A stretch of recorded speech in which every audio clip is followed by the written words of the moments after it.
you going to adjudicate your right to enforce it in public through a press conference? I don't see how. She says she has filed a human rights case. And so file it and let go and deal with it at that case. The only point I do that gets materiality and impact and effect is in court. So I don't know what this entire thing was about.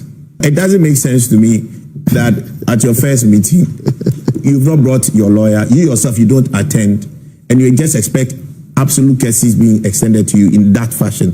I don't think it was proper. I think it was quite irresponsible on the part of Torkorrnu. No, I don't know what these lawyers who refuse to join the whole process of writing this constitution have.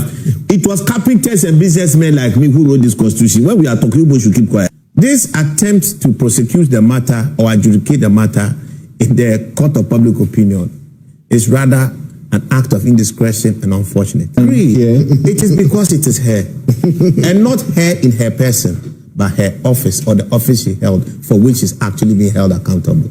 You are Chief Justice. You should understand the law much better than anybody, not relatively, but you should understand the basics of it, that human rights have really been violated. And I take her own speech, and let's go through them. You mentioned them 6, right? These violations, she talks first of all about her counsel. Me, I don't even understand why out of policy courtesy for the office that you hold, your first hearing, you refuse to be there. I don't know her reasons. If you refuse to be there, you should be able to formally notify the commission or the body that is the inquisitorial body that's looking into this matter who your representation is. You don't, and somebody just shows up, and you expect them to necessarily just admit them and assume that that person necessarily represents you. And you are Chief Justice. Remember that. You are just a suspended Chief Justice. We currently have an acting Chief Justice, but she is still Chief Justice. Again, it is unfortunate when she tries to paint the picture that this entire inquisitorial body has been that adversarial on the account of this. In her own submissions, she admits that her lawyer was allowed to stay, the purported lawyer was allowed to sit present. I think that the court had every single reason, the committee had every single reason to dismiss the person from the entire process, because it's supposed to be in camera. We don't know your locus here. And if this is supposed to be in camera and private, why do we entertain you here? The fact that they entertain him and refuse to recognize him, does it not defeat the purpose of not recognizing him? It doesn't make sense to me that at your first meeting, you've not brought your lawyer, you yourself, you don't attend, and you just expect absolute cases being extended to you in that fashion. I don't think it was proper. I think it was quite irresponsible on the part of Torkorrnu. No, it was irresponsible. It was irresponsible. I agree. I don't have any apologies for that. No, that's your opinion. I don't. I'm not moderating anything. I'm not.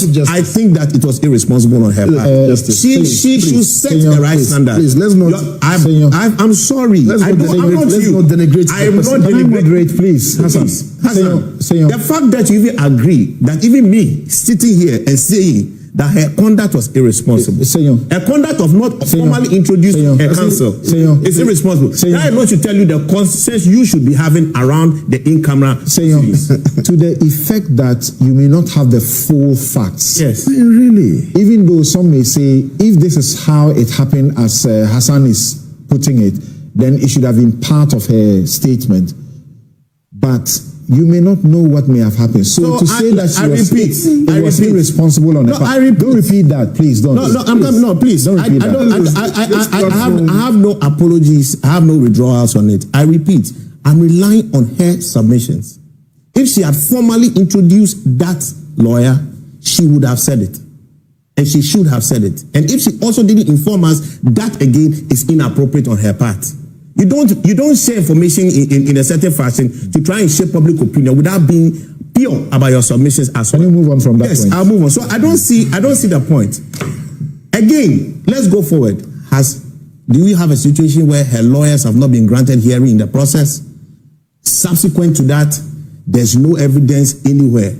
And it's a very unfortunate situation, because you've put the entire committee in a boxing ring and you tie their hands, and you alone are throwing punches. I repeat, it is irresponsible.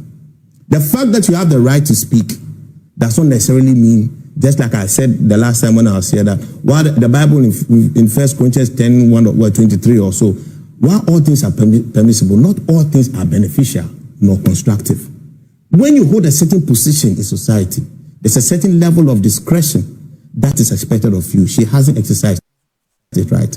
Go to the next one. Now you talk about a committee failure to indicate the specific allegations in respect of which a prima facie case has been established, as well as the reasons for same, to enable me to determine my legal rights or adequately to the charges against me. I'm very concerned about this. On the face of it, I said, okay, if there was a merit in any of these charges, she should know exactly which one she is answering.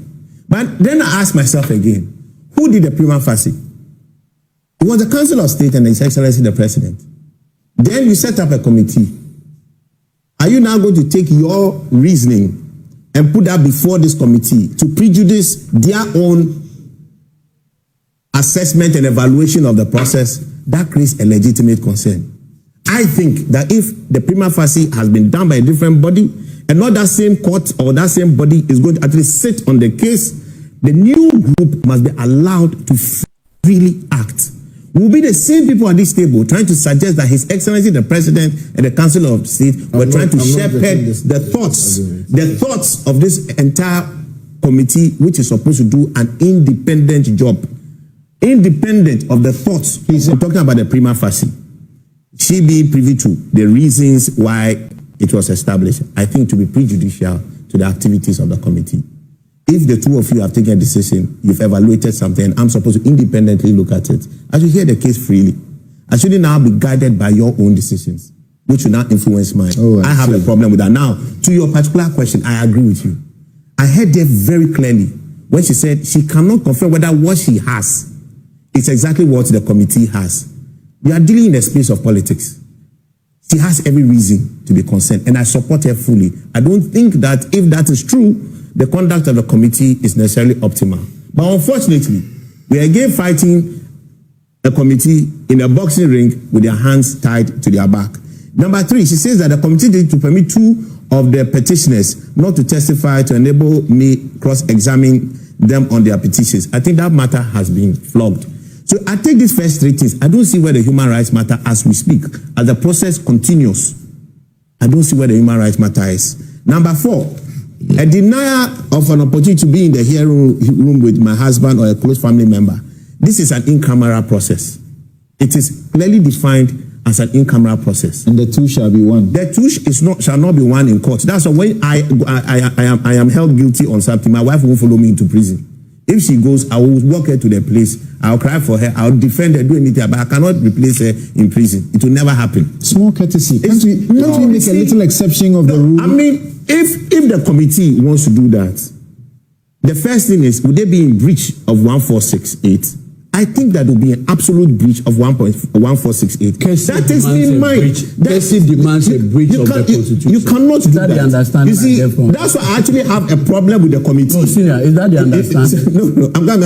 I have a problem with the committee. Senior Hanson. Hold on. I have a problem with the committee. Is it there's a fundamental misunderstanding of this in-camera hearing? Allow me to do my thing. Senyo will finish his submission soon. Please allow him. Right. I have a problem with the committee, especially on the very first issue she raised. If you did not recognize the lawyer, why did you keep the lawyer there? Oh, I thought you had moved on from that. It comes back to the in-camera matter that I was trying to cite. All right, but in this process, you have to draw the Chinese walls. You are not here in your person. You are here because of an office, a public office you held. That's supposed to be protected.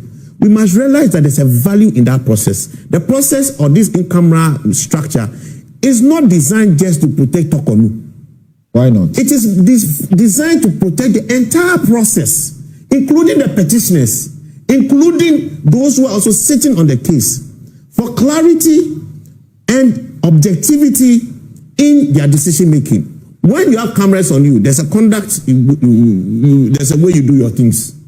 Because you are now evaluating judgment by a public. This matter is too sensitive because we are dealing with a group of people whose office we deliberately and willfully protect for our own good as a country. So if they are supposed to be shifted, we must also maintain the dignity and honor of that office. That is a decision that we carpenters and businessmen, not you lawyers, decided to sit down and draft in our constitution. Okay. We are not inside. The last one. You are in pain. I have to finish it. Yeah. He's not going to forgive the lawyers for boycotting the process. He's so upset with the lawyers. No, these people, they refuse to. They have to come and apologize before we forgive him. The last one, the sixth one. The conduct of the hearings in Torkorrnu'S high security zone, high security zone on Castle Drive, Osu, when all Article 146 proceedings since 1993, blah, blah, blah. Did you see the video of her going to court? When she was going to, she had filed something at Supreme Court. I don't think I want to be seeing that of my Chief Justice going there every day to answer a matter like this. I think that it's an honorable thing to actually keep this process in the. You seem to love her more than. Oh, look! It is not about her. It is about the integrity and the image of that office. Look at the way everybody is running around you. There's a certain dignity we must maintain, irrespective of the fact that we are calling on accountability for the office. You talk about this place. She should shut up. She should shut up. Even when for that protection. Things are being done wrongly. I haven't said that. Where is the wrong? That is these submissions I've made is supposed to put the question: where is the wrong? Okay. This particular facility, Edu Lodge, first of all, it's not a security zone. It's a facility owned by the what do you call it? The Ministry of Foreign Affairs. And look at what Akufo-Addo, who appointed her, said when he commissioned and refurbished the place as a presidential lodge. As a presidential lodge, that's the class that you have. I don't think that the CJ is being fair to the process. She's not also being fair to us as Ghanaians. I think that we should spend a lot more time debating and questioning the case that has been leveled against her, the merit of it. But when you go through all this process, tell me, where is the human right abuse that you've gone to a place that is not considered uncle? There was a planning of a murder of her uncle, and that it is not true. Go and read this. The what you call the. Isn't this traumatizing? She says she believed that this was set up. This was set up to make her feel the head. Why did Akufo-Addo, who made us put up the bust for these three judges? He, Akufo-Addo, who made us put the bust, found reason to renovate that place and commission it. And these were his words. He says that today, as we reflect on this exceptional project, we celebrate not only the physical edifice before us, but also the values and legacy of a man who dedicated his life to public service and diplomacy. Why is she not talking about the fact that this is a place that is dedicated to public service? Thank you. The conduct of the hearings in Torkorrnu'S high security zone, high security zone on Castle Drive, Osu, when all Article 146 proceedings since 1993, blah, blah, blah. Did you see the video of her going to court? When she was going to, she had filed something at Supreme Court. I don't think I want to be seeing that of my Chief Justice going there every day to answer a matter like this. I think that it's an honorable thing to actually keep this process in the. You seem to love her more than. Oh, look! It is not about her. It is about the integrity and the image of our office. Look at the way everybody is running around you. There's a certain dignity we must maintain, irrespective of the fact that we are calling on accountability for the office. Are you?